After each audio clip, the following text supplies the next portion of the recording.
If you want to see what the complete triumph of modern consumerism over human reason looks like, you don't need to visit shopping malls.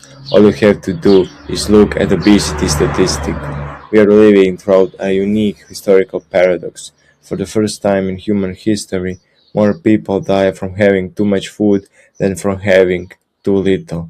The cradle of civilization, which once celebrated Spartan discipline, Roman Stoicism, and Christian asceticism, is now literally drawing its own excess.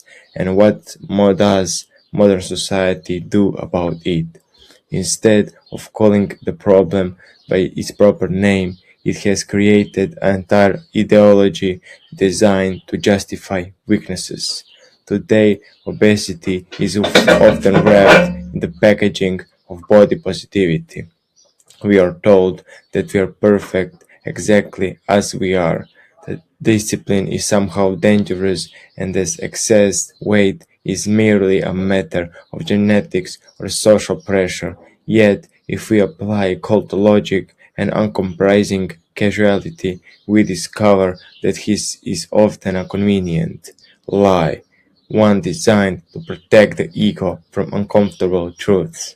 Obesity, in the overwhelming majority of cases, is not simply a medical issue, it is also a behavioral one. It is the physics of manifestation of inner disorder and of the mind surrendering to appetite. Look at the modern individual. He has lost focus, is immobilized in front of a screen, and is addicted to cheap instant dopamine. When anxiety appears, when boredom strikes, that same boredom that technology has nearly erased, he does not comfort the problem, he opens the refrigerator.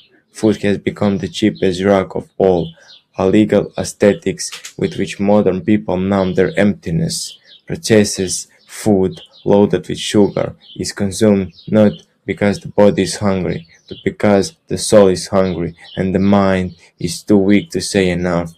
This brings us back to the idea of living according to Christ and his teachings.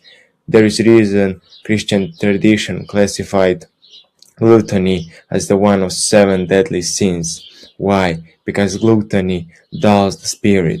A person who cannot control what enters his mouth will struggle to control his thoughts, his impulses, or his life. If you're enslaved by a slice of pizza, of a can of soda, how do you expect to find strength for life's real battles? How can you become a protector, a leader, or a noble individual if your own body is betraying you because you are destroying it from within? The true antidote to this modern plague is not another trendy diet from Instagram. The antidote is a return to self-discipline and respect for the temple in which you live. Your body was made for action, movement, and struggle, not to serve as dumping ground for corporate waste. To save yourself from obesity is to commit an act of rebellion against a modern system that profits when people are unhealthy, sluggish, and dependent.